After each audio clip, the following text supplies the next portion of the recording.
Келесі есебіміз бөлшектерді қысқартып, дұрыс бөлшектерді жеке-жеке теріп жазыңыздар дейді.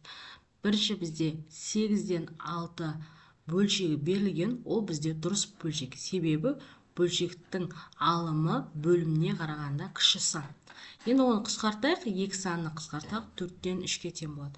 Келесі бізде дұрыс бөлшек 55-тен 15. Алымы кіші сан, енді қысқартайық оны 5 санына, сонда 11-ден 3-ке тең болады. Келесі 90-нан 42 саны, оны қысқартамыз.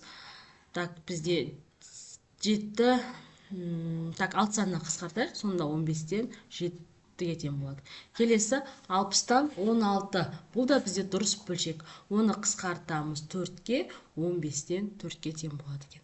Келесі бұрыс бөлшекке қарайық. Енді бұрыс бөлшек дегеніміз алымы үлкен болу керек бөлімнен. Сонда 15-ден 18 саны бұл бізде бұрыс бөлшек.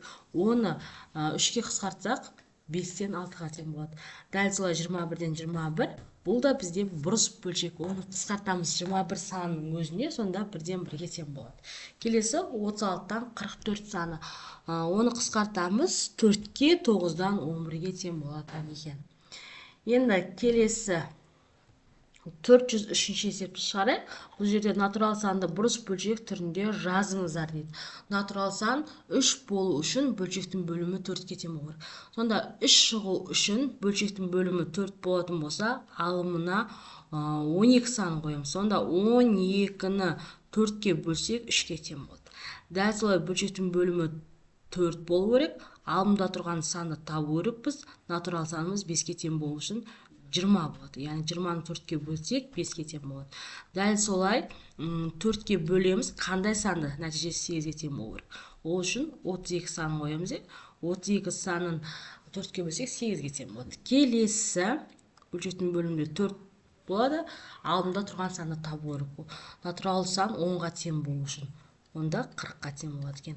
Келесі бөлшектің бөлімінде 4, алымында 64 сан қоямыз. 64 сан 4-ке бөлетін болсақ 16-ға тең болады екен. Енді бөлшектің бөлімі 5 болу керек. Сонда нәтижесі 3-ке тең болу үшін қоямыз бөлшектің бөліміне. Сонда алымына 15 сан қоямыз. 15-ті 5-ке бөлетін болсақ 3-ке тең болады. Келесі бөлшектің бөлімінде 5 тұрсын. 5-ке тең болу үшін 25 санын қоямыз. 25 сан 5-ке бөлетін болса 5-ке тең болады. Дәл солай 8 шығу үшін 40-ты қоямыз. Яғни 40 санын 5-ке бөлетін болса 8-ге тең болады. 10 шығу үшін 50-ді қоямыз. 50-ді бөлеміз 5-ке, ол 10 шығады. Дәл солай 80-ді қоямыз. 80-ді 5-ке бөлетін болсақ 16-ға тең.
You